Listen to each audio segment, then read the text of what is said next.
بسم اللہ الرحمن الرحیم۔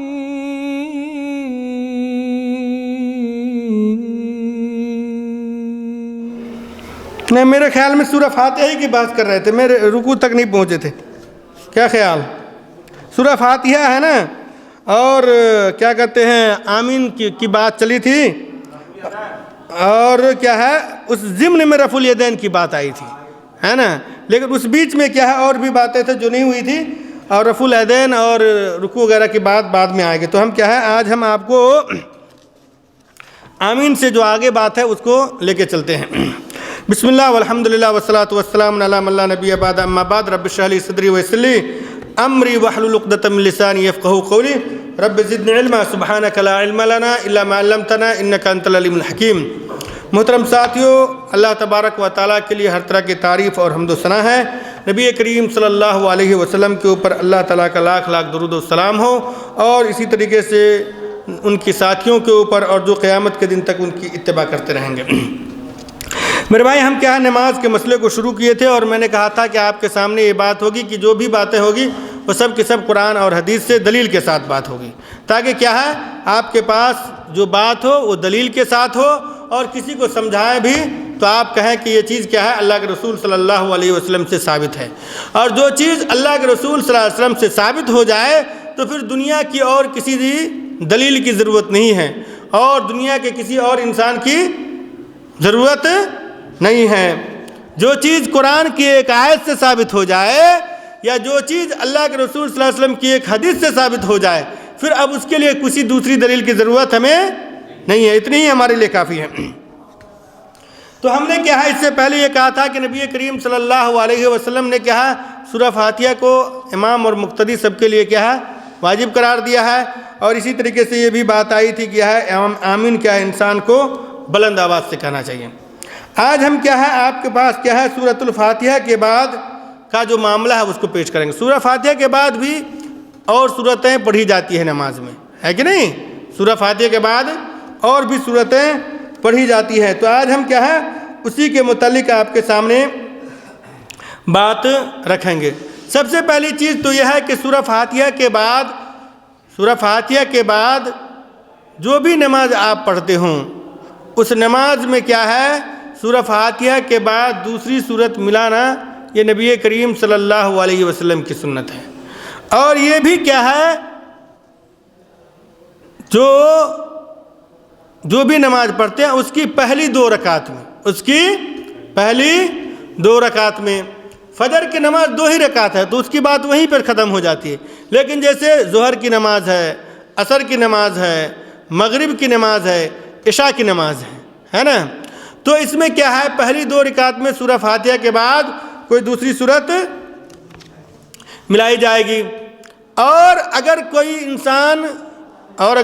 انسان کبھی کبھار تیسری اور چوتھی رکعت میں کوئی نماز میں بھی اگر کوئی دوسری سورت ملا لے تو وہ بھی کوئی حرج کی بات نہیں، وہ بھی بات ابھی آئے گی۔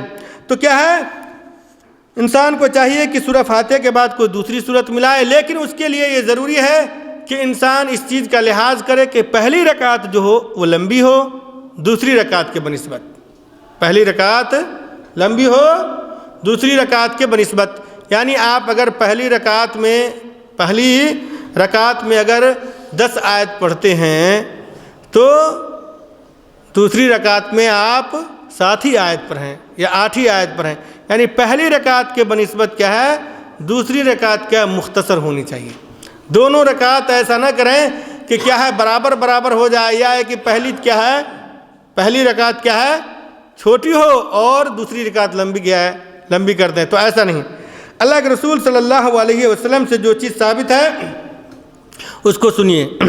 کہتے ہیں حضرت ابو قتادہ رضی اللہ تعالیٰ عنہ کہتے ہیں کہ ان النبی صلی اللہ علیہ وسلم کان یقرأ فی الرکعتین الاولیین من صلاۃ الظہر بفاتحۃ الکتاب وسورتین یطول فی الاولی ویقصر فی الثانیہ وَيُسْمِعُ الْآيَ أَحْيَانًا وَكَانَ يَقْرَأُ فِي الْعَصْرِ بِفَاتِحَةِ الْكِتَابِ وَسُورَتَيْنِ وَكَانَ يُطَوِّلُ فِي الْأُولَى وَيُقَصِّرُ فِي الثَّانِيَةِ وَكَانَ يُطَوِّلُ فِي الرَّكْعَةِ الْأُولَى مِنْ صَلَاةِ الصُّبْحِ وَيُقَصِّرُ فِي الثَّانِيَةِ۔ یہ کیا ہے؟ بخاری کی روایت ہے۔ اس کا ترجمہ دیکھیے، حضرت ابو قتادہ رضی اللہ تعالیٰ عنہ کہتے ہیں کہ رسول اللہ صلی اللہ علیہ وسلم ظہر کی پہلی 2 رکعتوں میں، ظہر کی پہلی 2 رکعتوں میں سورۃ فاتحہ کے علاوہ، سورہ فاتحہ کے علاوہ 2 سورتیں پڑھا کرتے تھے۔ پہلی رکعت کو لمبا کیا کرتے تھے، پہلی رکعت کو لمبا کیا کرتے تھے اور دوسری رکعت کو چھوٹا کرتے تھے۔ اس سے پتہ کیا چلتا ہے کہ اللہ کے رسول صلی اللہ علیہ وسلم ہمیشہ ایسا کرتے تھے، یعنی یہ معمول تھا اللہ کے رسول صلی اللہ علیہ وسلم کا اس طریقے سے نماز پڑھنے کا۔ اور کبھی کبھی کوئی آیت بلند آواز سے پڑھتے، کبھی کبھی کوئی آیت بلند آواز سے پڑھتے تھے۔ کس نماز کی بات ہو رہی ہے؟ ظہر اور عصر کی بات ہو رہی ہے۔ تو ظہر اور عصر میں کیا ہے؟ قرات کیا ہے؟ یہ ظہر اور عصر کی جو قرات ہے وہ بلند آواز کی نہیں ہوتی ہے نا۔ اسی لیے صحابی نے کہا کہ اللہ کے رسول صلی اللہ علیہ وسلم کبھی کیا کرتے تھے کہ بلند آواز سے بھی پڑھ دیا کرتے تھے کہ ہم لوگ سن لیا کرتے تھے، اور کبھی کبھی کوئی آیت بلند آواز سے پڑھتے جو سنائی دیتی۔ اور عصر کی نماز میں بھی سورہ فاتحہ پڑھتے اور اس کے علاوہ 2 سورتیں ملا کر پڑھتے۔ پھر پہلی رکعت دوسری رکعت کی نسبت لمبی کرتے۔ صبح کی نماز میں بھی پہلی رکعت لمبی اور دوسری مختصر۔ اس سے کیا ہے؟ یہ روایت کیا ہے؟ امام بخاری رحمۃ اللہ علیہ نے بخاری کے اندر کیا ہے اس کو روایت کیا۔ تو اس حدیث سے کیا پتہ چلا کہ سورۃ الفاتحہ کے بعد آپ کیا ہے کوئی دوسری سورت ملائیں، لیکن اس بات کا لحاظ ہونا چاہیے کہ پہلی رکعت کیا ہے؟ لمبی ہو اور دوسری رکعت کیا ہے؟ مختصر۔ مقتدی کو امام کے پیچھے ظہر اور عصر کی فرض نماز کی پہلی 2 رکعتوں میں سورت کے ساتھ کوئی دوسری سورت ملا کر پڑھنی چاہیے، جبکہ باقی 2 رکعت میں صرف سورت فاتحہ پڑھنی چاہیے، جبکہ باقی دوسری رکعتوں میں صرف سورۃ الفاتحہ پڑھنی چاہیے۔ دیکھیے یہاں پہ کیا بات کر رہے ہیں، کہ مقتدی کو امام کے پیچھے ظہر اور عصر کی فرض نماز کی پہلی 2 رکعتوں میں سورت کے ساتھ کوئی دوسری سورت ملا کر پڑھنی چاہیے۔ کس نماز کی بات ہو رہی ہے؟ ظہر اور عصر کی۔ کیوں یہاں پر اس بات کی تاکید کی گئی ہے؟ اس لیے کہ ظہر اور عصر کی جو نماز جو ہوتی ہے اس میں امام بلند آواز سے قرات نہیں کرتا ہے، اسی لیے یہ بات کہی جا رہی۔ اور مغرب کی نماز ہے، عشاء کی نماز ہے، فجر کی نماز ہے، تو اس میں امام کیا ہے؟ بلند آواز سے قرات کرتا ہے۔ امام جو کچھ بھی پڑھتا ہے آپ سنتے رہتے ہیں، ہے کہ نہیں ہے؟ تو اسی لیے یہاں پہ کہا کہ سورۃ الفاتحہ کے بعد بھی اگر مقتدی ظہر اور عصر کی نماز میں سورہ فاتحہ کے بعد کوئی دوسری سورت ملا کر کے پڑھنا ہے تو یہ پڑھنا جائز ہے۔ اور یہ چیز کیا ہے؟ اللہ کے رسول صلی اللہ علیہ وسلم کے زمانے میں ہوتا تھا، صحابہ کرام نے ایسا کیا ہے۔ حضرت جابر بن عبداللہ رضی اللہ تعالیٰ عنہ کی روایت ہے، وہ کہتے ہیں کہ قال كنا نقرأ في الظهر والعصر خلف الامام في الركعتين الاوليين بفاتحة الكتاب وسورة في الاخريين بفاتحة الكتاب۔ دیکھیے یہ کیا ہے؟ ابن ماجہ رحمۃ اللہ علیہ نے اس حدیث کو روایت کیا۔ وہ کہتے ہیں حضرت جابر بن عبداللہ رضی اللہ تعالیٰ عنہ کہتے ہیں کہ ہم ظہر اور عصر کی نماز میں امام کے پیچھے پہلی 2 رکعتوں میں سورہ فاتحہ اور کوئی دوسری سورت پڑھتے، جبکہ باقی 2 رکعتوں میں صرف سورہ فاتحہ پڑھتے۔ اس سے ابن ماجہ نے روایت کیا۔ اس حدیث سے یہ بات واضح ہو جاتی ہے کہ مقتدی کے لیے جائز ہے کہ ظہر اور عصر کی پہلی 2 رکعتوں میں وہ سورہ فاتحہ کے علاوہ اور بھی دوسری سورت پڑھے، جائز ہے، واجب نہیں ہے، جائز ہے۔ سمجھ گئے کہ نہیں؟ آپ کو یاد ہے، وقت ہے تو آپ پڑھیں، اور واجب والی بات ہوگی تو ہر حال میں پڑھنا ہوگا، اگر نہیں پڑھیں گے تو آپ گنہگار ہوں گے۔ اور واجب کب ہوتا ہے؟ جب کوئی چیز یہ اللہ کے رسول صلی اللہ علیہ وسلم کی جانب سے کیا ہے یا حدیث یا قرآن کے الفاظ سے یہ پتہ چلتا ہے کہ یہ چیز ضروری ہے. لیکن یہاں پر کیا ہے جو حدیث کے الفاظ ہے اس سے یہ پتہ چلتا ہے کہ صحابہ کرام ایسا اللہ کے رسول صلی اللہ علیہ وسلم میں کیا کرتے تھے. اللہ کے رسول صلی اللہ علیہ وسلم کو یہ بات معلوم تھی اور اللہ کے رسول صلی اللہ علیہ وسلم نے اس کے اوپر صحابہ کرام کو برقرار رکھا. تو ایسا کرنا جائز ہے. اس کے بعد کہتے ہیں کہ آپ چاہیں اکیلے نماز پڑھتے ہوں یا ہے کہ جماعت کے ساتھ ہو، سنت نماز پڑھ رہے ہوں یا فرض نماز پڑھ رہے ہوں، ہر حالت میں کیا ہے سورہ فاتحہ پڑھنا ہے اور سورہ فاتحہ کے بعد کوئی دوسری صورت بھی پڑھنی ہے. اسی طریقے سے جہری نماز یعنی جس میں بلند آواز سے آدمی قرات کرتا ہے، امام ہو یا مقتدی. تو کہتے ہیں کہ جہری نماز کی پہلی اور دوسری رکعت میں قرات کی ترتیب واجب نہیں ہے. دیکھیے مقتدی ہے تو وہ کیا ہے امام کے پیچھے ہے. مقتدی کون ہوتا ہے؟ جو امام کے پیچھے ہوتا ہے. اور منفرد وہ ہے جو اکیلے نماز پڑھتا ہے. جو اکیلے نماز پڑھتا ہے اس کو منفرد کہتے ہیں اور مقتدی جو امام کے پیچھے پڑھتا ہے. تو کہتے ہیں کہ آپ اکیلے نماز پڑھیں اور بلند آواز سے کیا ہے فاتحہ پڑھ رہے ہیں اور اس کے علاوہ اور بھی صورتیں پڑھنی ہے تو اس میں قرات کی ترتیب کیا ہے واجب نہیں ہے. اور اگر آپ امام کے ساتھ پڑھتے ہیں تو امام سورہ فاتحہ پڑھیں گے اور اس کے بعد جو امام جو سورت پڑھے گا بلند آواز سے وہ آپ سنیں گے. تو اس میں کیا ہے فاتحہ کی ترتیب کیا ہے واجب نہیں ہے. کیسے؟ جیسے اپنے یہاں بہت سارے لوگ اس بات کو سمجھتے ہیں. مثال کے طور پر امام نے کیا پہلی رکعت میں امام نے پہلی رکعت میں کیا قل اعوذ برب الناس پڑھا. ایک مثال دے رہا ہوں. قل اعوذ برب الناس پڑھا اور دوسری رکعت میں کیا ہے قل اعوذ برب الفلق پڑھا. دوسری رکعت میں کیا قل اعوذ برب الفلق پڑھا. تو اپنے لوگوں کیا کہتے ہیں کہ یہ الٹا ہو گیا، کہتے ہیں یہ ترتیب نہیں ہوئی. سمجھ گئے کہ نہیں؟ تو یہ ترتیب کے ساتھ پڑھنا کوئی واجب اور ضروری نہیں ہے. آدمی کے لیے جائز ہے کہ آدمی کیا ہے قرآن مجید کی کسی بھی آیت کی کہیں سے بھی تلاوت کر سکتا ہے کسی بھی رکعت میں. ترتیب ضروری نہیں ہے. جیسے کہ کوئی آدمی مثال کے طور پر پہلی رکعت میں قل اعوذ برب الناس پڑھا، دوسری رکعت میں قل یا ایھا الکافرون کیا کہتے ہیں قل اعوذ برب الفلق یا انا اعطینا. کوئی بھی چیز کیا ہے اصل میں قرآن مجید کی تلاوت کرنی ہے اور یہ اللہ کے رسول صلی اللہ علیہ وسلم نے نماز کا طریقہ بتایا ہے. تو اس میں اللہ تعالیٰ کی ہدایت کے مطابق کیا ہے فقرؤوا ما تیسر من القرآن. قرآن آپ کو جہاں سے جیسے بھی یاد ہو آپ پڑھ سکتے ہو، جہاں سے جیسے بھی یاد ہو آپ پڑھ سکتے ہو. اس سلسلے میں کیا ہے حدیث ہے وہ سنیے. حضرت انس رضی اللہ تعالیٰ عنہ کی حدیث ہے.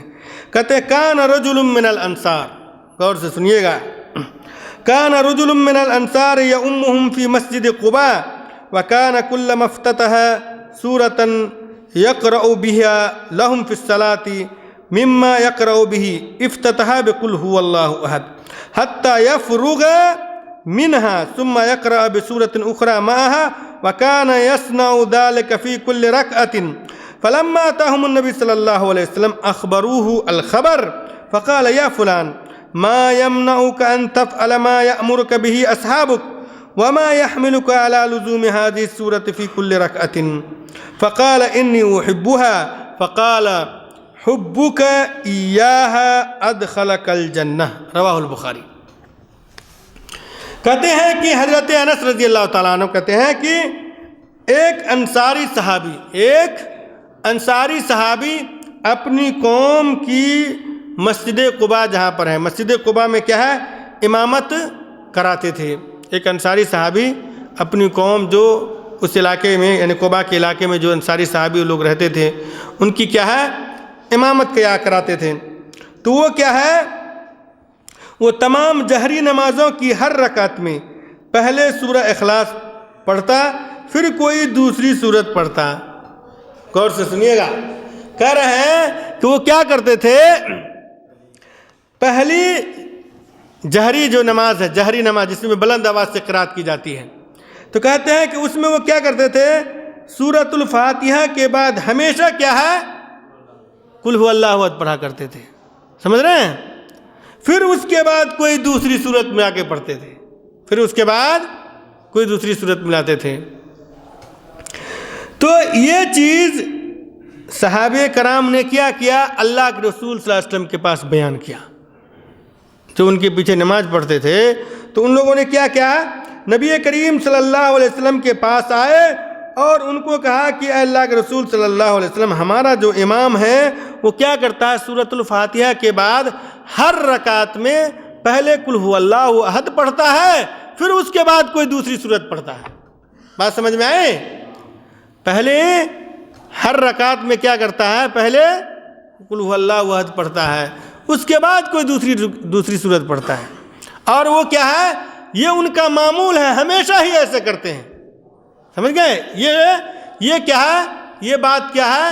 صحابی نے اللہ کے رسول صلی اللہ علیہ وسلم کے پاس آ کر کے کہہ لیجئے، شکایت کے طور پر کہہ لیجئے کہ کہا، ٹھیک ہے نا؟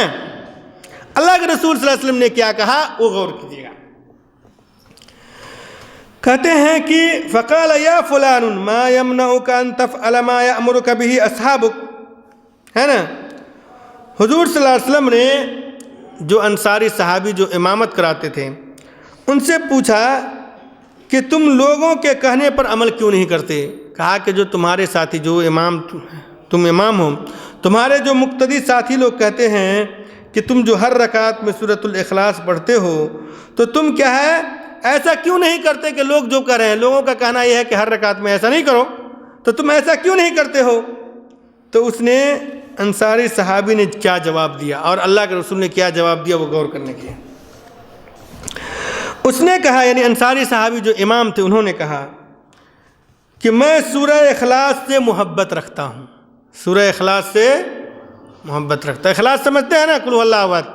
کہا کہ اس سورت سے مجھے بہت زیادہ محبت ہے، اسی لیے میں کیا ہے میں پہلے اس کو ہر رکعت میں پڑھتا ہوں، اس کے بعد کوئی دوسرے سورت پڑھتا ہوں۔ آپ صلی اللہ علیہ وسلم کا جواب سنیے، آپ صلی اللہ علیہ وسلم کا جواب سنیے۔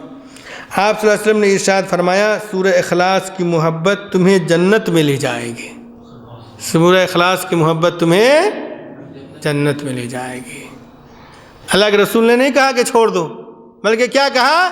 اس کی ہمت افزائی کی، تشجیع کیا اور کہا کہ اس کی محبت تمہیں جنت میں لے جائے گی۔ اس حدیث سے پتہ چلتا ہے بات واضح طور پر کہ کیا ہے؟ ترتیب نماز میں سورہ کی ترتیب ضروری نہیں ہے، ترتیب کے ساتھ سورہ کی تلاوت ضروری نہیں ہے، ٹھیک ہے نا؟ دوسری بات یہ بھی ہے کہ اگر کوئی آدمی قرآن مجید کی کسی خاص آیت سے یا سورت سے محبت رکھتا ہے تو یہ چیز کیا ہے؟ اس کی نجات کے باعث بھی ہے، اس کی نجات کے باعث بھی ہے۔ اور محبت کا مطلب سمجھتے ہیں نا بھائی؟ ایک چیز ذہن میں رکھیے، یہ مت سمجھیے کہ آج کل جو لوگ محبت کرتے ہیں اندھی محبت ہوتی ہے، پیچھے دوڑ لیتے ہیں، وہ محبت نہیں مراد ہے۔ محبت سے مطلب یہ ہے کہ آپ جس سے محبت کرتے ہو، جس آیت سے، اس آیت کے اندر جو باتیں کہی گئی ہے اس کے اوپر مکمل عمل بھی ہونا چاہیے۔ بات سمجھ میں آ گئی نا؟ اس کے اوپر کیا ہے؟ مکمل عمل، فٹ ہونا چاہیے، تب محبت ہوئی۔ یہ نہیں کہ دو چار ٹکے والی محبت ہے، وقت کے ساتھ کیا ہے وہ چیز جاتی رہتی ہے، ایسا نہیں، سمجھ رہے کہ نہیں؟ تو کہتے ہیں کہ انہوں نے کہا کہ اللہ کے رسول صلی اللہ علیہ وسلم مجھے کیا ہے اس سورت سے محبت ہے، تو اللہ تعالیٰ نے، اللہ کے رسول صلی اللہ علیہ وسلم نے کہا کہ یہ چیز کیا ہے تمہیں جنت میں لے جائے۔ تو اس میں کوئی شک نہیں ہے، سورہ الاخلاص جو ہے بہت ہی عظیم سورت ہے میرے بھائی، بہت بڑی سورت ہے۔ اس کے معنی اور مفہوم کے اوپر اگر غور کر لے تو دنیا کے اندر جتنے سارے باطل معبود بنے ہوئے ہیں جگہ جگہ پر، وہ سب کے سب کیا ہے فوری طور پر کیا ہے ٹوٹ جائے گا، چکنا چور ہو جائے گا۔ اس کے بعد دوسری حدیث کیا ہے وہ بھی سنیے۔ قرأ الاحنف رضی اللہ عنہ بالکہف فی الاولی وفی الثانیۃ بیوسف او یونس ذکر انہ صلی مع عمر الصبح بہما، رواہ البخاری۔ حضرت احنف رضی اللہ تعالیٰ عنہ فجر کی پہلی رکعت میں سورہ کہف کی تلاوت کی، غور سے سنیے گا، سورہ کہف کی تلاوت کی فجر کی پہلی رکعت میں، اور دوسری رکعت میں سورہ یوسف کی، دوسری رکعت میں سورہ یوسف کی۔ قرآن مجید میں کون سی سورت پہلے ہے؟ سورہ یوسف یا سورہ کہف؟ ہاں سورہ یوسف ہے۔ آپ قرآن کی ترتیب دیکھیں گے تو پہلے کیا ہے؟ سورہ یوسف ہے، اس کے بعد کیا ہے؟ سورہ کہف ہے۔ سورہ یوسف 12 پارہ میں ہے۔ سورہ یوسف کیا ہے؟ 12 پارہ میں ہے، اور سورہ کہف کہاں ہے؟ 15 پارہ میں ہے۔ ترتیب کے اعتبار سے سورہ کہف کیا ہے؟ 18 نمبر پر ہے۔ سورہ کہف کا نمبر جو ہے ترتیب سے اگر دیکھیں گے تو اس کا کون سا نمبر ہے؟ 18واں نمبر ہے۔ جبکہ سورہ یونس جو ہے اور سورہ یوسف جو ہے وہ 12 نمبر پر ہے، اور سورہ یونس کیا ہے؟ 10 نمبر پر ہے۔ تو ترتیب باقی رہی اس میں، پہلی رکعت میں سورہ کہف پڑھی گئی اور دوسری میں سورہ یونس اور بسا اوقات سورہ یوسف۔ تو اس میں ترتیب ہے نہیں۔ اس سے پتہ یہ چلتا ہے کہ اگر انسان نماز پڑھتا ہے اور اس کی سورہ کی ترتیب نہیں رکھ پاتا تو کوئی حرج کی بات نہیں، کوئی حرج کی بات نہیں۔ یہ الگ سی بات ہے، یہ الگ سی بات ہے کہ انسان ترتیب کے ساتھ پڑھتا ہے تو یہ پسندیدہ بات ہے، بات سمجھ میں آئی؟ لیکن واجب اور ضروری نہیں ہے کہ ترتیب کر کے ہی پڑھنا ہے۔ لیکن ایک بات ضرور ہے کہ فاتحہ میں ترتیب ضروری ہے۔ ایسا نہیں ہے کہ کوئی آدمی قل هو اللہ احد پڑھ لے اس کے بعد سورہ فاتحہ پڑھے، بات سمجھ میں آئی؟ تو ایسا نہیں چلے گا۔ آپ سورہ فاتحہ کے بعد جو چیز پڑھ رہے ہیں اس میں ترتیب کوئی ضروری نہیں ہے۔ اچھا، اسے یہ جو میں نے ابھی حدیث بیان کی ہے حضرت احنف رضی اللہ تعالیٰ عنہ کی، تو یہ بھی کیا ہے؟ بخاری کے اندر موجود ہے۔ کہاں پہ موجود ہے؟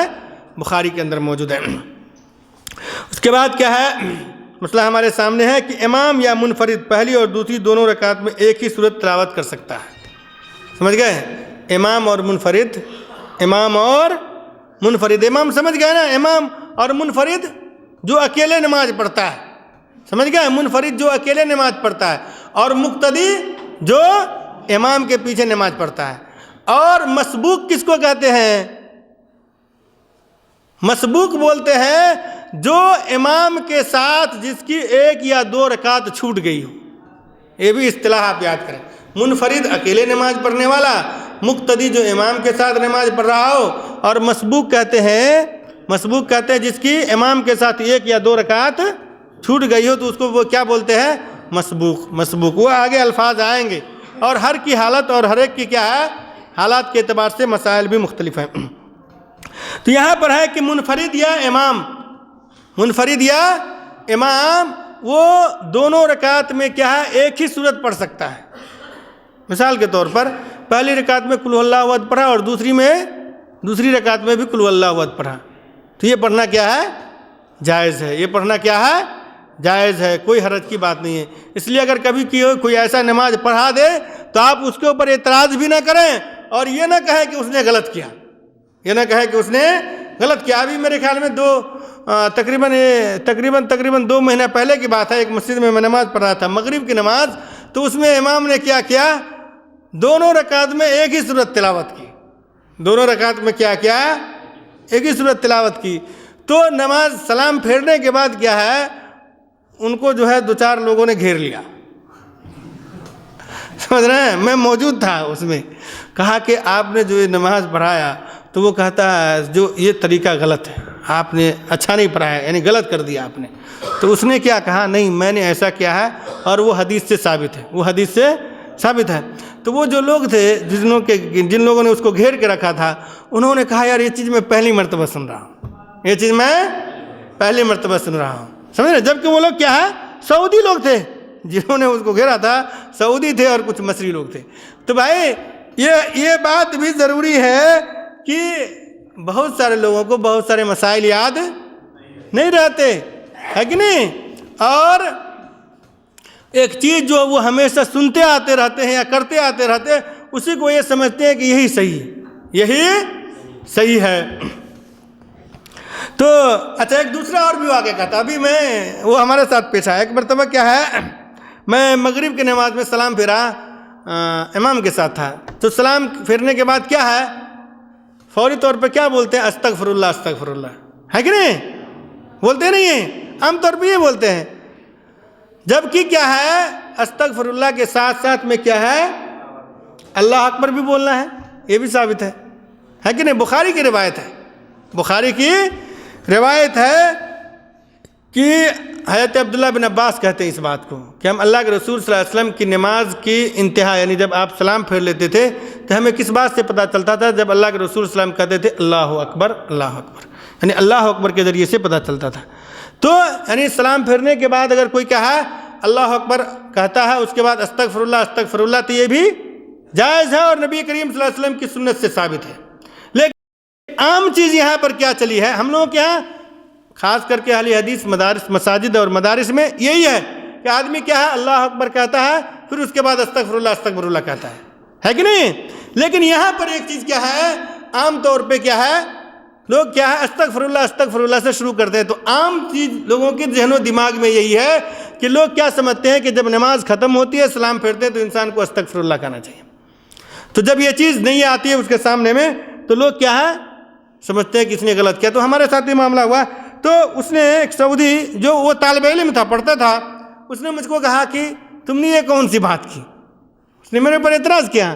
تو میں نے کہا کہ میں نے کوئی نئی بات نہیں کی ہے، یہ اللہ کے رسول صلی اللہ علیہ وسلم کی حدیث ہے عبداللہ بن عباس کی بخاری کے اندر موجود ہے۔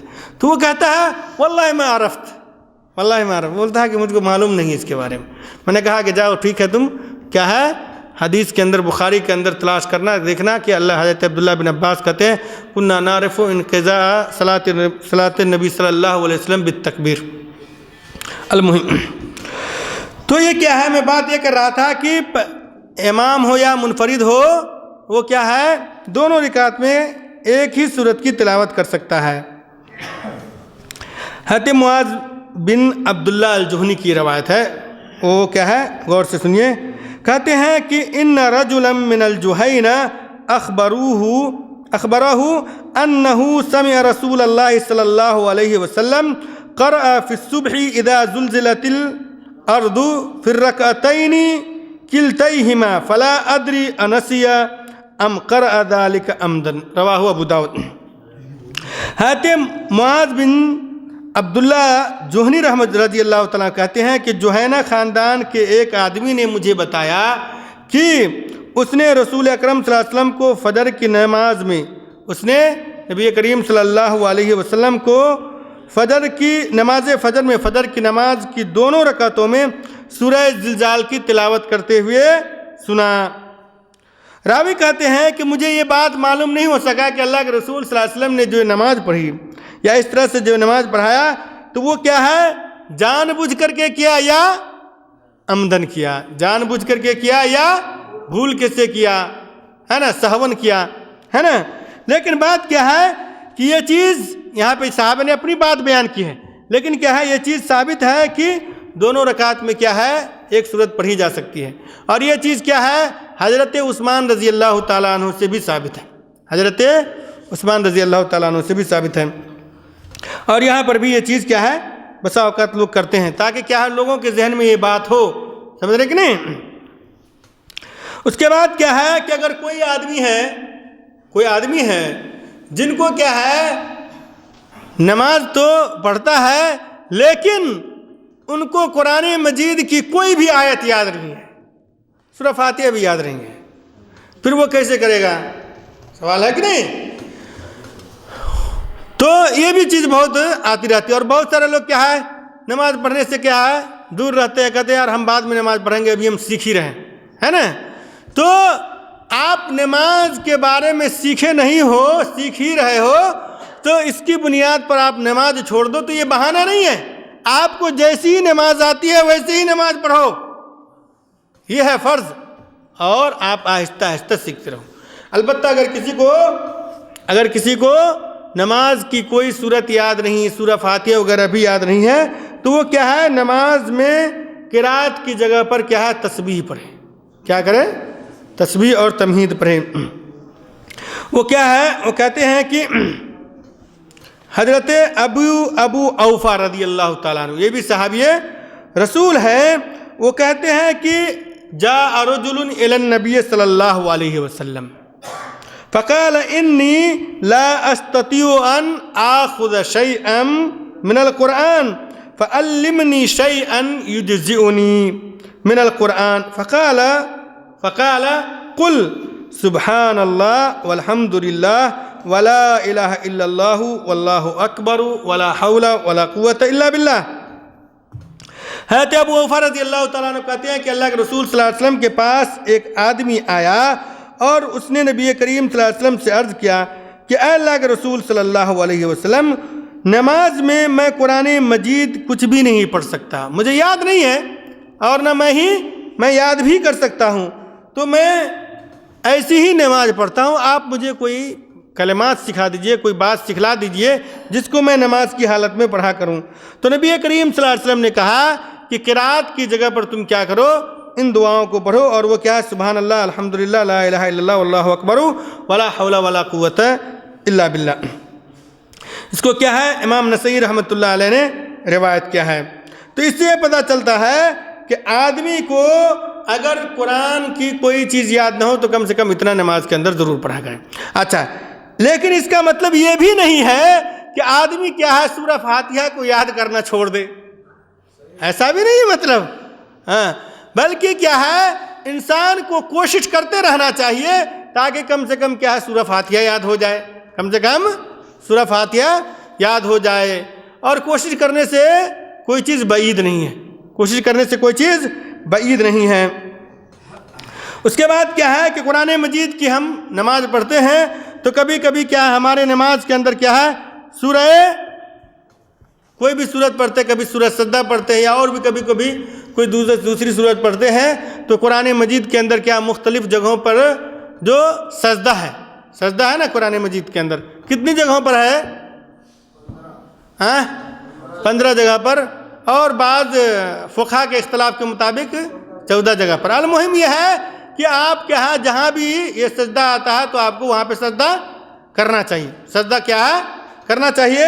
تو ہم اگر آپ نماز پڑھتے ہیں اور آپ نماز پڑھتے ہیں تو نماز میں اگر کیا ہے ایسی آیت آ جائے جس میں سجدہ کرنا ہے تو سجدہ کرنا چاہیے، سجدہ کرنا چاہیے، لیکن یہ کیا ہے واجب نہیں ہے، یہ واجب نہیں ہے، یعنی ایسا نہیں ہے کہ آپ کو سجدہ کرنا ہی پڑے گا، اگر کسی نے نہیں کیا تو کوئی حرج کی بات نہیں ہے، اس لیے کہ اللہ کے رسول صلی اللہ علیہ وسلم سے ایسا ثابت ہے کہ اللہ کے رسول صلی اللہ علیہ وسلم نے بعض وقت میں کیا اور بعض وقت میں نہیں کیا۔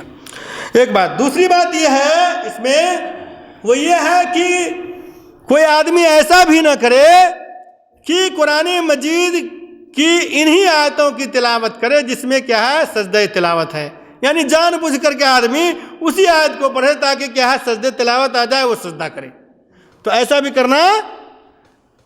کرنا جائز نہیں ہے۔ اور اسی طریقے سے ایسا بھی کرنا جائز نہیں ہے کہ کوئی آدمی جانتا ہے کہ اس آیت میں کیا ہے سجدہ ہے تو جان بوجھ کر کے کیا ہے اس آیت کو چھوڑ ہی دے، پڑھنا ہی بند کر دے، کیوں بھائی کہ اس میں سجدہ کرنا پڑتا ہے، سمجھ گئے کہ نہیں؟ تو ایسا بھی نہیں کرنا ہے، ایسا بھی نہیں کرنا ہے۔ کیا ہے عبداللہ بن عمر رضی اللہ تعالیٰ عنہ بیان کرتے ہیں، سنیے غور سے، کہتے کان یقرأ القرآن، نبی صلی اللہ علیہ وسلم کے بارے میں کہتے ہیں کہ کان یقرأ القرآن فیقرأ سورۃ فیہا سجدۃ فیسجد ونسجد معہ، رواہ مسلم، اس کو کیا ہے مسلم شریف نے روایت کیا ہے۔ عبداللہ بن عمر رضی اللہ تعالیٰ عنہ کہتے ہیں کہ نبی کریم صلی اللہ علیہ وسلم نماز میں قرآن مجید کی ان آیتوں کی تلاوت کرتے تھے جس میں کیا ہے سجدہ ہے، اس میں کیا ہے سجدہ ہے، تو نبی کریم صلی اللہ علیہ وسلم سجدہ کیا کرتے تھے، نبی کریم صلی اللہ علیہ وسلم سجدہ کیا کرتے تھے، تو ہم بھی آپ کے ساتھ سجدہ کرتے تھے، تو ہم بھی آپ کے ساتھ سجدہ کرتے تھے۔ اس کا مطلب کیا ہوا کہ امام اور مقتدی دونوں کو سجدہ کرنا ہے، ایک بات۔ دوسری بات یہ بھی ہے کہ مثال کے طور پر ابھی جیسے ہم لوگ مجلس میں بیٹھے ہوئے ہیں اور کوئی آدمی قرآن مجید کی تلاوت کر رہا ہے، سن رہے ہیں، نماز کے باہر ہے سمجھیے، اور وہ سجدے کی آیت کو پڑھا تو وہ سب سجدہ کرے گا، تو جو سننے والے ہیں ان لوگوں کو بھی سجدہ کرنا چاہیے۔ بات سمجھ میں آئے؟ یعنی آپ سن رہے ہو کہ نہیں تو آپ بھی سجدہ کرو اور جس نے پڑھا ہے وہ بھی سجدہ کرے۔ اچھا، سجدہ تلاوت یعنی سجدہ جو ہے یہ قرآن مجید کی جو آیت ہے اس کی جو دعا ہے وہ نبی کریم صلی اللہ علیہ وسلم سے کون سی دعا ثابت ہے وہ بھی کیا ہے میں آپ کے سامنے رکھتا ہوں۔ حضرت عائشہ رضی اللہ تعالیٰ عنہ کہتی ہیں کہ کان النبی صلی اللہ علیہ وسلم یقول فی سجود القرآن باللیل سجد وجهي للذي خلقه وشق سمعه وبصره بحوله وقوته رواہ ابو داود والترمذی والنسائی۔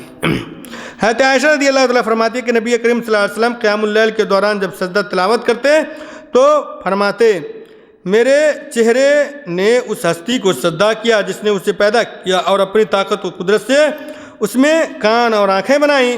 اسے ابو داؤد، ترمذی اور نسائی نے روایت کیا، یعنی اللہ کے رسول صلی اللہ علیہ وسلم یہ دعا پڑھتے تھے، سجد وجہیہ الذی خلقہ وشق سمعہ وبصرہ وبحولہ وقوتہ، یہ چیز کیا ہے اللہ کے رسول صلی اللہ علیہ وسلم سے ثابت ہے۔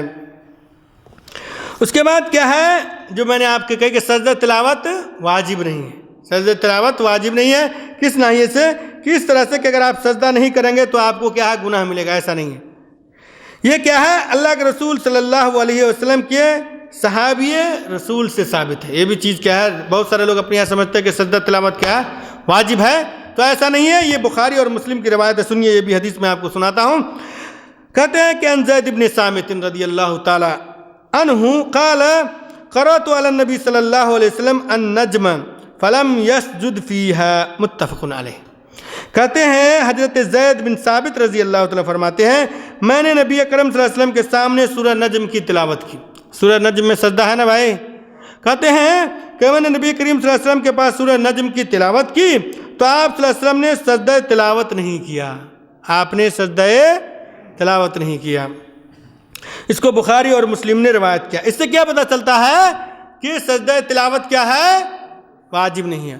اور واجب کی بات سمجھتے ہیں نا، یعنی واجب کا مطلب یہ ہے کہ آپ کو ہر حال میں کرنا ہے، نہیں کرو گے تو کیا ہوگا؟ گناہ ہوگا، اس کو بولتے ہیں واجب۔ سمجھ گیا کہ نہیں؟ یہ چیز ہمیشہ ذہن میں رکھیے۔ لیکن سنت سے محبت انسان کو کیا ہے اس بات کی طرف ہمیشہ لے جاتی ہے کہ جو کچھ بھی نبی کریم صلی اللہ علیہ وسلم سے ثابت ہے انسان حسب استطاعت طاقت کے مطابق اس کو کرنے کی کوشش کرتا ہے۔ یہ بہانہ نہیں بنانا چاہیے کہ واجب نہیں ہے۔ بات سمجھ میں آ رہی ہے نا؟ یعنی یہ بہانہ نہیں، بہت سارے لوگ کہتے ہیں نا کہ بھائی نماز پھرنے کے بعد نماز پڑھتے ہیں نا، سلام پھیرتے ہیں تو سلام پھیرنے کے بعد کیا ہے استغفر اللہ کتنا آدمی اٹھتے ہوئے کہتے ہوئے چلے جاتے ہیں، ہے کہ نہیں؟ تو ان سے کہیے یار بھائی نماز کے بعد جو ذکر و اذکار ہے وہ بھی کر لیا کرو، تو کہتا ہے یار واجب نہیں ہے، واجب نہیں۔ یہ بات صحیح ہے کہ واجب نہیں ہے، یہ بات صحیح ہے کہ واجب نہیں، لیکن نبی کریم صلی اللہ علیہ وسلم کی سنت تو ہے، نبی کریم صلی اللہ علیہ وسلم کی سنت تو ہے۔ نبی کریم صلی اللہ علیہ وسلم کیا کرتے تھے تو آپ بھی کیا کرو۔ یہ بات دیکھیے الگ سی ہے کہ آدمی اٹھ کر کے چلا جائے، یہ الگ سی بات ہے، لیکن ہمیشہ انسان کی یہی عادت بن جائے، ہمیشہ انسان یہی اپنی عادت بنا لے کہ نماز کے بعد کے جو اذکار ہے اس کو نہ پڑھے، تو یہ چیز کیا ہے غلط ہے۔ اس لیے ضروری ہے کہ انسان بیٹھ کر کے کیا ہے نماز کے بعد جو اذکار ہے اس کو کرے۔ یہ اللہ کے رسول صلی اللہ علیہ وسلم کی سنت ہے، اور نبی کریم صلی اللہ علیہ وسلم نے اس کی تاکید بھی کی ہے اور اس کی فضیلت بھی بیان کی ہے۔ سمجھ گئے کہ نہیں؟ جو کیا ہے بعد میں وہ چیز آئے گی ہمارے اور آپ کے سامنے میں۔ اس کے بعد کیا ہے ہمارے سامنے جو ایک مسئلہ ہے وہ کیا ہے کہ رکوع۔ اب کیا ہے ہم لوگ ابھی تک قرات کی بات کر رہے تھے، اب رکوع کی بات ہم کریں گے۔ اس میں کیا ہے رکوع کیسے اور کس طرح سے کرنا ہے، اور نبی کریم صلی اللہ علیہ وسلم سے کیا چیز ثابت ہے رکوع کے بارے میں، وہ بات ہم آپ کے سامنے رکھتے ہیں۔ تو کیا ہے پہلی چیز جو اس سے متعلق ہے وہ ہے کہ رکوع میں جانے سے پہلے اپنے دونوں ہاتھوں کو کندھے تک اٹھائیں، یعنی رفع الیدین کریں، دیکھیے آپ نیت باندھ کے کھڑے تھے نا، اب رکوع میں جانا چاہتے ہیں تو آپ اللہ اکبر کہتے ہوئے ہاتھ اٹھائیں، پھر آپ رکوع میں جائیں۔ یہ چیز کیا ہے اللہ کے رسول صلی اللہ علیہ وسلم سے ثابت ہے، اور یہ نبی کریم صلی اللہ علیہ وسلم کی سنت ہے۔ اب اگر کوئی آدمی کہتا ہے کہ مولانا جی یہ واجب تو نہیں ہے، تو میں کہتا ہوں واجب نہیں ہے، لیکن نبی کریم صلی اللہ علیہ وسلم کی سنت ہے، اور ہمیں نبی کریم صلی اللہ علیہ وسلم کی سنت سے محبت ہے، اور ہم نماز چونکہ اللہ تعالیٰ کے لیے پڑھتے ہیں، اور وہ بھی کیا ہے نبی کریم صلی اللہ علیہ وسلم کے طریقے پر پڑھتے ہیں، تو ہمارے لیے ضروری ہے کہ ہم اس سنت کو ادا کریں۔ کیوں؟ اس لیے کہ ہم جتنی زیادہ اپنی نماز نبی کریم صلی اللہ علیہ وسلم کی سنت کے مطابق پڑھیں گے اتنی ہی زیادہ ثواب کے مستحق ہے، اتنی ہی زیادہ وہ نماز مکمل ہوگی۔ اور مکمل نماز پڑھنے کے لیے ضروری ہے کہ نماز کے اندر جو بھی سنن اور واجبات ہے، یعنی جو سنت ہے اور جو واجب ہے، ان تمام چیزوں کو لایا جائے، اس کو نماز کے اندر نافذ کیا جائے، یہ مکمل نماز ہے، یہ سنت کے مطابق نماز ہے۔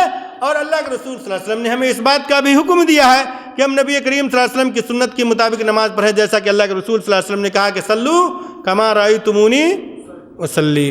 اور اللہ تعالیٰ نے بھی ہمیں قرآن مجید کے اندر کیا ہے، اس بات کا حکم دیا ہے کہ ہم اپنے نبی کریم صلی اللہ علیہ وسلم کی پیروی اور اتباع کریں، اس کی سنت کو اپنی زندگی میں نافذ کریں۔ تو نبی کریم صلی اللہ علیہ وسلم کی سنت کو اپناتے ہوئے اگر کسی کی مخالفت ہو جائے تو یہ کوئی بڑی بات نہیں ہے، کوئی بہت بڑی بات نہیں ہے۔ جیسا کہ اپنی یہاں عام طور پر کیا ہے کہ جو لوگ حنفی مذہب کے لوگ ہیں، جو اپنے آپ کو سنی کہتے ہیں، تو وہ لوگ ایسا کام نہیں کرتے، وہ کہتے ہیں کہ ہمارے امام نے نہیں کہا۔ میں کہتا ہوں بھائی آپ کے امام نے یہ بات کہی ہے لیکن آپ نہیں جانتے ہو، آپ کے امام نے یہ بات کہی ہے لیکن آپ نہیں جانتے ہو۔ امام کوئی بھی تھے، جتنے بھی امام گزرے ہیں، ہم اور بہت سارے لوگ جانتے کہ 4 امام تھے، مشہور بات یہی ہے، لیکن 4 امام کے علاوہ بھی بڑے بڑے ائمہ گزرے ہیں، ہے کہ نہیں؟ تو ان لوگوں کی زندگی میں کہیں پر بھی آپ کو یہ بات نہیں ملے گی کہ ان لوگوں نے حدیث کی مخالفت کی ہو، حدیث کی مخالفت کی ہو، یہ کسی امام کی زندگی میں نہیں ملے گی۔ ایک چیز ذہن میں رکھیے، اور جتنے سارے ائمہ گزرے ہیں، تمام کے تمام ائمہ نے ہمیں اور آپ کو اس بات کا حکم دیا ہے کہ ہم نبی کریم صلی اللہ علیہ وسلم کی سنت کی پیروی کریں، اللہ اور اس کے رسول کی بات کو مانیں۔ تو کیا ہے یہ چیز، کیا ہے رفع الیدین، کیا ہے یہ اللہ کے رسول صلی اللہ علیہ وسلم سے ثابت ہے، اور اس کو کیا ہے انسان کو کرنا چاہیے۔ 3 یا 4 رکعتوں والی نماز میں دوسری رکعت سے اٹھنے کے بعد بھی رفع الیدین کرنا مسنون ہے۔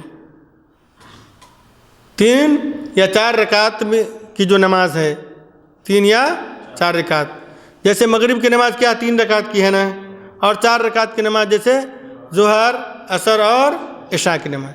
تو 2 رکعت نماز آپ نے پڑھ لیا، اس کے بعد بیٹھتے ہیں نا تشہد کے لیے، جب تشہد کے لیے بیٹھتے ہیں تو تشہد پڑھنے کے بعد پھر آپ تیسری رکعت کے لیے اٹھتے ہیں نا، تو اس وقت میں بھی کیا ہے رفع الیدین کرنا ہے، اس وقت میں بھی آپ کو کیا کرنا ہے رفع الیدین کرنا ہے۔ یعنی جب تیسری رکعت کے بعد جب اٹھتے ہیں، دوسری رکعت کے بعد جب تیسری کے رکعت کے لیے اٹھتے ہیں تو نیت سے باندھنے سے پہلے آپ کو رفع الیدین کرنے کے بعد کیا ہے سینے پہ ہاتھ رکھنا ہے۔ اچھا، ایک بات کیا ہے کہ ہم بسا اوقات دیکھتے رہتے ہیں بہت سارے لوگوں کو کہ وہ سجدے میں بھی جاتے ہیں تو رفع الیدین کرتے ہیں۔ دیکھا آپ لوگوں نے؟ میں نے دیکھا ہے کئی لوگوں کو سجدے میں جاتے ہوئے رفع الیدین نہیں کرنا ہے بھائی، سجدے میں جاتے ہوئے رفع الیدین نہیں کرنا ہے۔ میں نے ایک آدمی کو ایک مرتبہ کہا، ٹوکا تھا میں نے کہ بھائی تم ایسا کیوں کرتے ہو؟ تو اس نے کہا کہ ہم نے نماز کو اسی طرح سے سیکھا ہے۔ تو میں نے کہا آپ نے سیکھا ہے تو آپ نے حدیث کے مطابق سیکھا ہے یا لوگوں سے سیکھا ہے؟ تو کہا کہ لوگوں سے سیکھا ہے میں نے، ہم کو جنہوں نے سکھایا اس نے ایسے ہی سکھایا۔ تو میں نے کہا کہ آپ نے کبھی حدیث یا نماز کے بارے میں کوئی کتاب ایسی پڑھی؟ تو اس نے کہا نہیں۔ میں نے کہا کہ ضرور پڑھو، ضرور پڑھو کہ سجدے میں جاتے وقت میں کیا ہے، سجدے میں جاتے وقت میں کوئی رفع الیدین نہیں ہے۔ سمجھ گئے نا؟ سجدے میں جاتے وقت کی بات سمجھ گئے آپ کی نہیں سمجھ گئے؟ یعنی جب سجدے میں جاتے ہیں ایسے نا تو ایسے کر کے سجدے میں جاتے ہیں، بات سمجھ میں آئے کہ نہیں؟ تو سجدے میں جاتے وقت میں رفع الیدین نہیں ہے۔ تو بات ابھی کیا ہے کہ رفع الیدین کیا ہے یہ رکوع میں جاتے وقت کرنے کے لیے، اور کیا ہے یہ چیز رفع الیدین کہاں کرنی ہے، وہ چیز کیا ہے اس حدیث سے ثابت ہے۔ سنیے یہ بھی کیا ہے حدیث، غور سے سنیے گا میرے بھائی۔ آپ چیز کو ہم یہ بات کہتے ہیں ہمیشہ کہ حدیث جب اللہ کے رسول صلی اللہ علیہ وسلم کی آ جائے تو آپ آنکھ بند کر کے قبول کر لو، کبھی بہانے بازی سے کام نہیں لو کہ ہمارے امام نے نہیں کہا یا ہمارا مذہب نہیں۔ اگر آپ کا مذہب اسلام نہیں، آپ کا مذہب اگر نبی کریم صلی اللہ علیہ وسلم کا سنت نہیں تو پھر کون سا مذہب ہے بھائی؟ مذہب ہمارا کیا ہے، مسلک ہمارا کیا ہے؟ مذہب اسلام ہے، طریقہ جو ہے نبی کریم صلی اللہ علیہ وسلم کا طریقہ ہے، سمجھ گئے کہ نہیں؟ تو غور سے سنیے اس حدیث کو. حضرت نافع رضی اللہ تعالیٰ عنہ روایت کرتے ہیں، وہ کہتے ہیں کہ ان ابن عمر رضی اللہ عنہما کان اذا دخل فی الصلاۃ کبر. غور سے سنیے گا، حدیث کے عربی الفاظ پڑھتا ہوں، اس کے بعد ترجمہ کروں گا تو اور بھی دھیان دیجیے گا. ورفع يديه واذا ركع رفع يديه واذا قال سمع الله لمن حمده رفع يديه واذا قام من الركعتين رفع يديه رفع ذلك ابن عمر الى النبي صلی اللہ علیہ وسلم رواہ البخاری. اب آپ لوگ اس حدیث کا میں ترجمہ پڑھ رہا ہوں، سنا رہا ہوں، اور آپ لوگ گنیے گا کہ کتنے مرتبہ ہاتھ اٹھائے. دیکھیے میں کیا ہے آپ کو ویسے بھی یہ بات بتا سکتا تھا، ہے نا، لیکن میں نے کیا سمجھا کہ نہیں، چونکہ نماز کا مسئلہ ہے تو میں آپ کو ٹھہر کر حدیث پڑھ کے سناؤں تاکہ یہ بات بالکل واضح ہو جائے. سمجھ رہے کہ نہیں؟ تو اسی لیے میں کیا ہے آپ کے سامنے کتاب ہی لے کر کے آیا کہ میں آپ کو پڑھ کر کے واضح طور پر سناؤں اس بات کو. سنیے کیا کہتے ہیں. حضرت نافع رضی اللہ تعالیٰ عنہ کہتے ہیں کہ عبداللہ بن عمر رضی اللہ تعالیٰ عنہ جب نماز شروع کرتے تو اللہ اکبر کہہ کر دونوں ہاتھ اٹھاتے.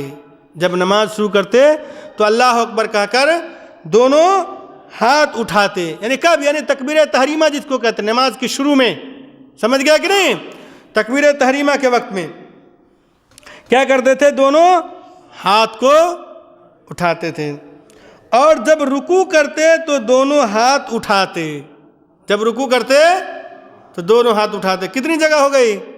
2 جگہ ہوئی.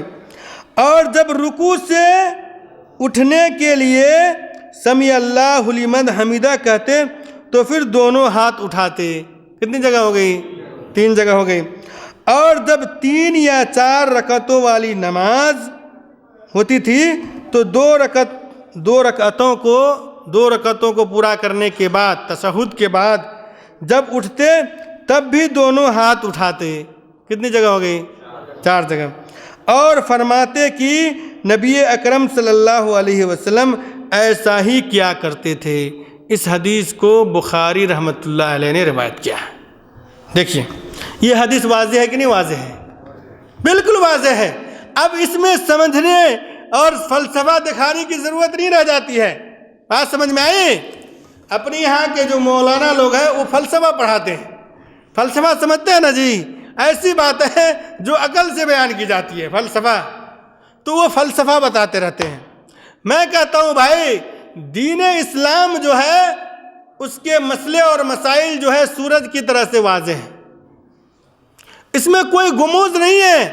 یہ فلسفہ اور منطق کی بات بھی نہیں ہے. جو اللہ اور اس کے رسول نے کہہ دیا وہ واضح ہے اور اس کو مسلمان کے لیے کیا ہے؟ مان لینا ضروری ہے. اور اس میں کیا ہے؟ فلسفہ لوگ بتاتے ہیں نا، آمین کی بھی بات آتی ہے تو وہاں پہ بھی فلسفہ بتاتے ہیں. رفع الیدین کی بھی بات آتی ہے تو وہاں پہ بھی فلسفہ پڑھاتے ہیں. پڑھاتے کہ نہیں پڑھاتے ہیں؟ ہے نا. تو وہ فلسفہ کیا ہے؟ وہ لوگ پڑھاتا ہے. وہ فلسفہ وہ لوگ پڑھاتا ہے جن کو اللہ اور اس کے رسول کی سنت سے محبت نہیں، اور جن کی نظر میں، غور سے سنیے گا میرا یہ جملہ، جن کی نظر میں صحابہ کرام کی کوئی اہمیت نہیں. صحابہ کرام کی کوئی اہمیت نہیں. کیسے؟ میں کہتا ہوں میرے بھائی آپ صحابہ کرام سے بہتر ہو سکتے ہیں؟ امام ابو حنیفہ صحابہ کرام سے بہتر تھے؟ کوئی بھی امام کی بات کر لو، چھوڑو امام ابو حنیفہ، جتنے بھی ائمہ حدیث ہیں وہ، ائمہ فقہ ہیں وہ، اور جو تابعی ہیں وہ، کوئی بھی صحابہ سے بہتر ہے؟ کوئی نہیں ہے، قطعی طور پر نہیں ہو سکتا ہے. اور میں کہتا ہوں کہ اپنے نبی کے بعد اس دنیا کے اندر سب سے بہتر ہستی اگر پیدا ہوئی تو وہ صحابہ کرام کی جماعت تھی. اس لیے صحابہ کرام کی جماعت سے بہتر اور کوئی جماعت اس روئے زمین کے اوپر پیدا نہیں ہو سکتی ہے. اس کو کیا ہے؟ اگر آپ ایسی صفت سے متصف کرتے ہو جو صفت کبھی بھی اس کے لیے قابل قبول نہیں ہے تو آپ سے بڑا ظالم کوئی نہیں ہو سکتا ہے. ایک تو آپ نماز نہیں پڑھتے صحیح سے، اور پھر کیا ہے دوسرے کے اوپر اعتراض کرتے ہیں، نعوذ باللہ من ذالک. ہے کہ نہیں؟ سنت کے مقابلے میں تعویل بیان کرنا اور اس کے ذریعے سے کیا ہے کسی شخصیت کو مجروح کرنا، وہ بھی ایسی شخصیت جو کیا ہے سب سے بہتر شخصیت ہو، جس کے لیے قرآن اور حدیث میں واضح طور پر یہ بات بیان کی گئی ہو کہ اللہ ان سے راضی اور وہ ان سے راضی۔ اس کی شان میں اس طرح کی بات کہنا یا کرنا کیا ہے؟ یہ گستاخی ہے، صحابہ کرام کی شان میں گستاخی ہے۔ اس نے صحابہ کرام کی حیثیت کو نہیں سمجھا۔ میرے بھائی، تو جو لوگ اس طرح کی بات کہتے ہیں نا، رفع الیدین کی بات کہتے ہیں نہیں کرنا چاہیے، وہ کیا ہے، میں اشارہ کرتا ہوں، تفصیل نہیں کروں گا۔ وہ کہتے ہیں کہ صحابہ کرام کیا ہے، مسجد میں آتے تھے نماز پڑھنے کے لیے تو بغل میں بت لے کر کے آتے، کہا کہ رفع الیدین کرو، اس طرح کی تعویل کرتے ہیں ان کے مولوی لوگ۔ ابھی کچھ دن پہلے بھی میں سن رہا تھا ایک تقریر ان کی مولوی کا، تو وہ یہی بات کہتا رہا۔ میں نے کہا دنیا کہاں سے کہاں چلی گئی اور یہ مولوی ابھی تک وہیں کا وہیں پڑا ہوا۔ تحقیق کا دنیا ہے بھائی، حدیث پڑھو آپ کو خود بخود معلوم ہو جائے گی۔ اور حدیث میں کہیں پر ہے ہی نہیں کہ اللہ کے رسول صلی اللہ علیہ وسلم نے صحابہ کرام کو کہا ہو کہ تم رفع الیدین کرو، اس لیے کہ وہ بت لے کر کے آتے تھے بغل میں۔ سمجھ گئے کہ نہیں؟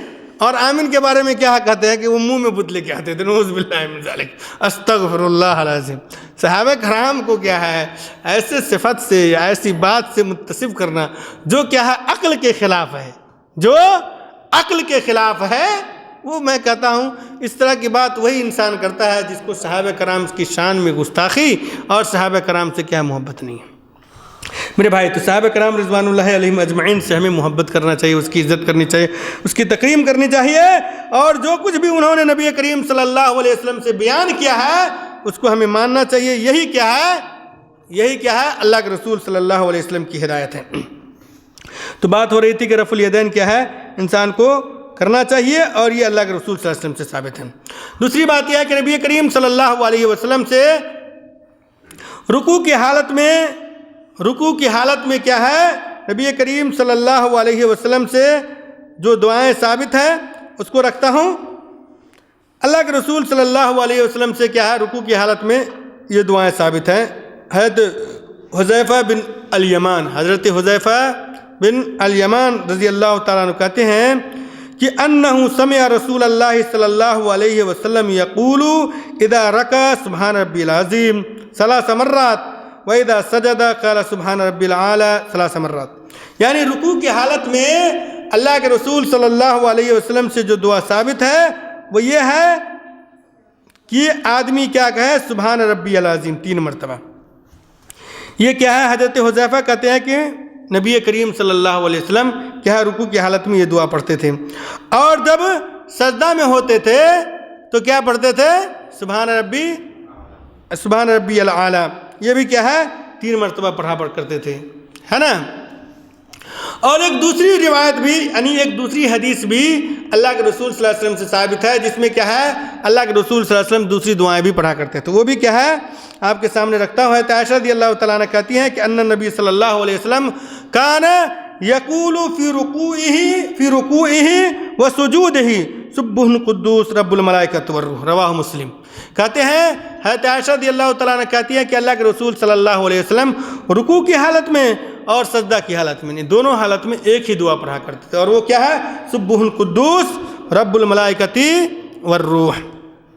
تو اگر آدمی کیا ہے ان دعاؤں کو پڑھے، یا اس سے پہلے جو ابھی گزری ہے سبحان ربی العظیم، یا یہ پڑھے، کوئی حرج کی بات نہیں ہے۔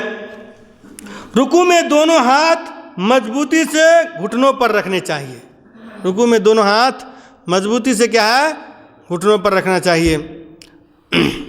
بہت سارے لوگ کیا ہے وہ جب رکوع کرتے ہیں تو لگتا ہے کہ بس ایسی ہی وہ ایک چیز ادا کر رہے ہیں، جبکہ کیا ہے اللہ کے رسول صلی اللہ علیہ وسلم سے ثابت ہے کہ آدمی کیا کرے، اپنے گھٹنے کو مضبوطی کے ساتھ پکڑے، سمجھ رہے کہ نہیں، مضبوطی کے ساتھ گھٹنے کو پکڑ کے رکھے،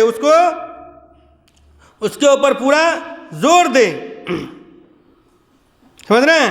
اس کی میں ایک بس کیفیت بتاتا ہوں، کیا ہے کیا ایسے، یہ سمجھ رہے ہیں، اس طرح سے بہت سارے لوگوں کو دیکھیں گے ایسے کرتا ہے کہ نہیں، یا ایسے کر کے بھی لوگ رہتے ہیں، ہے کہ نہیں، تو ایسا نہیں، بلکہ آپ یہ جو انگلی ہے اس کے ساتھ یہ ہے آپ کا گھٹنا، مضبوطی کے ساتھ اس کو پکڑیں.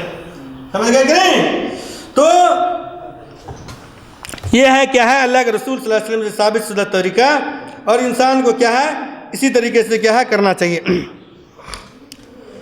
کہتے ہیں کہ ہے کیا ہے یہ کیا ہے اس سلسلے میں ہے ابو حمید کی روایت ہے. اس سلسلے میں اللہ کے رسول صلی اللہ علیہ وسلم سے حضرت ابو حمید کی روایت ہے.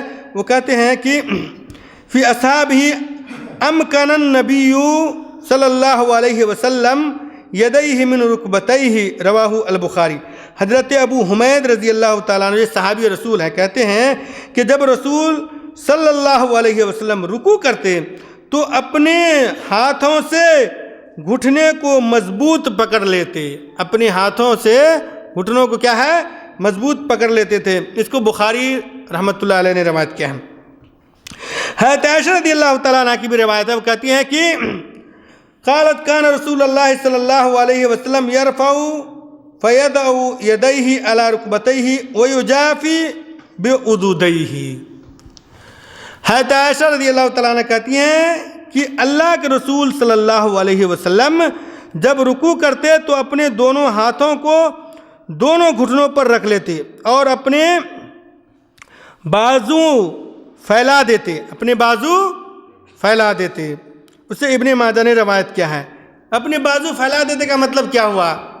ہاں دیکھیے بہت سارے لوگ کرتے ہیں رکوع تو ایسے کرتے ہیں، تو یہ بازو کا پھیلانا نہیں ہوا، یہ آپ نے ادھر لٹکا دیا نا بھائی. پھیلانے کا مطلب یہ ہے کہ آپ ایسے کرو، ہے کہ نہیں؟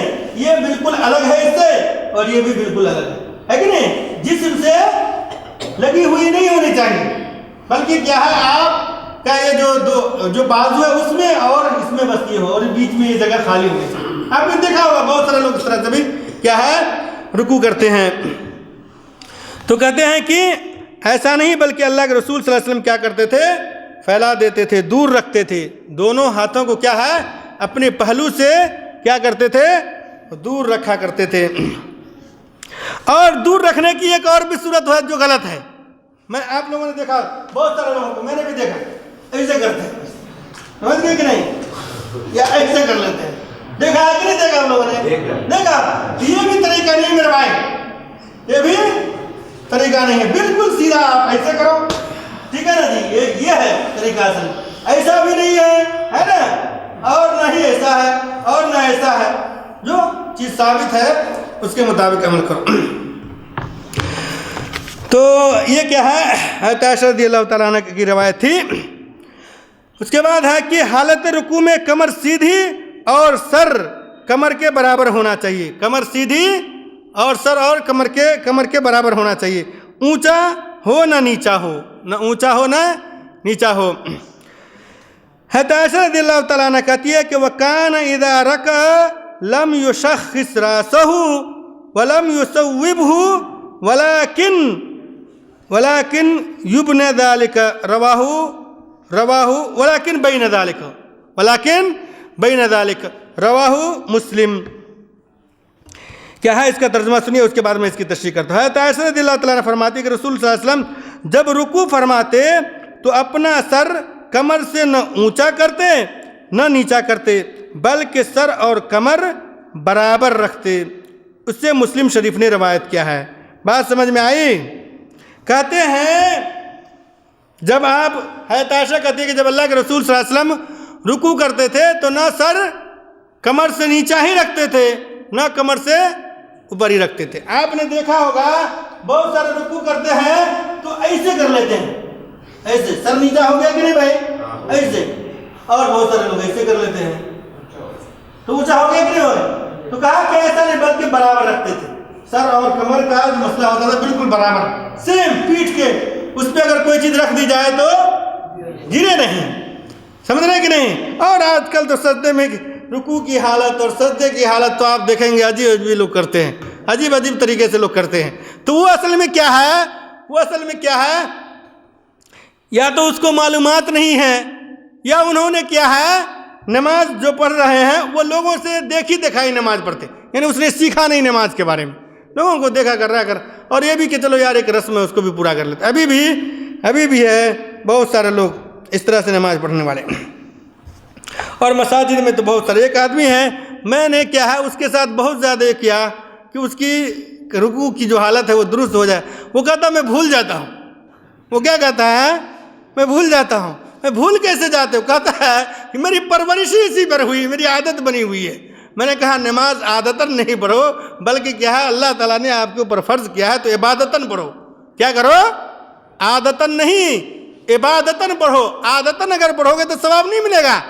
ایک چیز ذہن میں رکھو، نماز اگر آپ عادتاً پڑھتے ہو تو آپ کو ثواب نہیں ملے گا، لیکن اگر عبادتاً پڑھتے ہو تو ثواب ملے گا. نماز آپ عبادت سمجھ کے پڑھتے ہو کہ یہ چیز اللہ تعالیٰ نے ہمارے اوپر فرض کیا ہے اور یہ عبادت ہے اس لیے ہم پڑھتے، اور عادتاً کہ یار میں اسی بات پہ پیدا ہوا ہوں اور میں ہمیشہ ایسا کرتا ہوں تو اس وجہ سے کر رہا ہوں. اس کو کہتے ہیں عادتاً. یہ کہتے ہیں اس کو عادتاً. تو عادت اور عبادت دونوں میں فرق ہے. اگر آپ عبادتاً کوئی کام کرتے ہو تو کیا ہے آپ اس کے اوپر ثواب ملے گا، اور عادتاً کرتے ہو تو اس کے اوپر آپ کو ثواب نہیں ملے گا. رکوع اور سجود اطمینان سے نہ کرنے والا انسان کیا ہے؟ نماز کا چور ہے. رکوع اور سجود اطمینان سے نہ کرنے والا انسان کیا ہے؟ نماز کا چور ہے. میں یہ حدیث پڑھ کے اس کے بعد اپنی بات کو ختم کروں گا، پھر کیا ہے تیسری میٹنگ میں کوئی یہ بات مکمل کریں گے انشاءاللہ.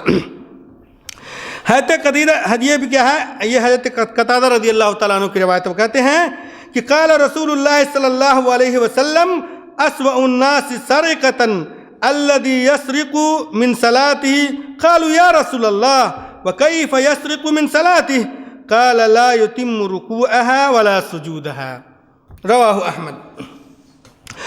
حضرت ابو قتادہ رضی اللہ تعالیٰ عنہ کہتے ہیں کہ رسول اللہ صلی اللہ علیہ وسلم نے فرمایا بدترین چور نماز کا چور ہے. بدترین چور کیا ہے؟ نماز کا چور ہے. لوگوں نے پوچھا یا رسول اللہ نماز کی چوری کیسے ہوتی ہے؟ نماز میں کیسے چوری ہوتی ہے بھائی، ہے نا؟ فرمایا نماز کا چور وہ ہے جو رکوع و سجود پورا نہیں کرتا. اس سے کیا ہے امام احمد رحمۃ اللہ علیہ نے روایت کیا ہے. سنیے یہ کیا ہے، اس کی بات یہ کیا ہے وہ میں بتاتا ہوں اور اس کے بعد کیا ہے ختم کرتا ہوں. نماز کا چور ہے نا جو رکوع اور سجود کو کیا ہے پورا نہ کرے، مکمل طور پر نہ کرے. دیکھا ہوگا آپ نے بہت سارے لوگ کیا ہے جب رکوع کرتے ہیں تو ایسے کیا دیکھا کہ نہیں دیکھا ہے نا، اور پورا کھڑا بھی نہیں، ایسے کیا ٹھیک ہے جی ایسے کیا اور سجدہ میں چلا گیا، یعنی پورے طور پر کھڑے نہیں ہوئے. سمجھ گیا کہ نہیں؟ دیکھا ہوگا بہت سارے لوگوں کو، اور وہ کیا ہے سجدے میں گر جاتے ہیں. تو یہ کیا ہے رکوع کا چور ہوا، ٹھیک ہے نا. اور سجدے کا چور کیا ہے کہ انسان سجدے میں جائے لیکن کیا ہے مکمل طور پر سجدہ نہ کرے، یا کہ سجدہ کرے لیکن اٹھے جب تو اس بیچ میں فاصلہ نہ ہو، ہے نا. آپ نے دیکھا ہوگا بہت سارے لوگوں کو کہ وہ سجدہ سے سر رکھتے ہیں اور دوسرے سجدہ کے لیے جب اٹھاتے تو پوری طور پہ نہیں بیٹھتے کہ سجدے میں چلے جاتے، یعنی جھکے سجدے میں چلے جاتے ہیں. تو یہ کیا ہے رکوع و سجود میں چوری ہے میرے بھائی. اور اسی طریقے سے جو رکوع کے جو آداب ہیں، سجدہ کے جو آداب ہیں جو آئندہ کی بات میں ہوگی، آدمی اس کو پورا نہ کرے، وہ اسی ہی کر کے چلا جائے تو یہ کیا ہے یہ رکوع و سجود میں کیا ہے چوری کی بات ہے. اور اللہ کے رسول صلی اللہ علیہ وسلم نے کہا کہ سب سے برا چور جو ہے، سب سے بڑا چور کہہ لو جو یہ برا قسم کا جو چوری کرنے والا انسان ہے وہ نماز کے اندر چوری کرتا ہے. تو یہ چیز کیا ہے آج کیا ہے ہمارے سامنے جو نبی کریم صلی اللہ علیہ وسلم کی نماز سے متعلق باتیں تھیں، اور انشاءاللہ کیا ہے ہم آئندہ مجلس میں کیا اس بات کو مکمل کرنے کی کوشش کریں گے، اور اس کے سے متعلق جو مسائل اور بھی جو اہم اور خاص ہے جو عام طور پر لوگوں کی زندگی میں کام آتی ہے اس کے بعد ہم کیا اس کو بھی ذکر کریں گے. اللہ تبارک و تعالیٰ سے ہماری دعا ہے کہ اللہ تعالیٰ ہمیں اور آپ کو نبی کریم صلی اللہ علیہ وسلم کی سنت کے مطابق نماز پڑھنے کی توفیق عطا فرمائے، ہمارے دلوں کے اندر نبی کریم صلی اللہ علیہ وسلم کی سنت کو کوٹ کر کے بھر دے، اور جب تک اس دنیا کے اندر رکھے کلمہ توحید لا الہ الا اللہ کے اوپر زندہ رکھے اور ہمارا خاتمہ بالخیر ہو. آمین. وصلی اللہ تعالی علی نبی محمد وبارک وسلم تسلیما کثیرا.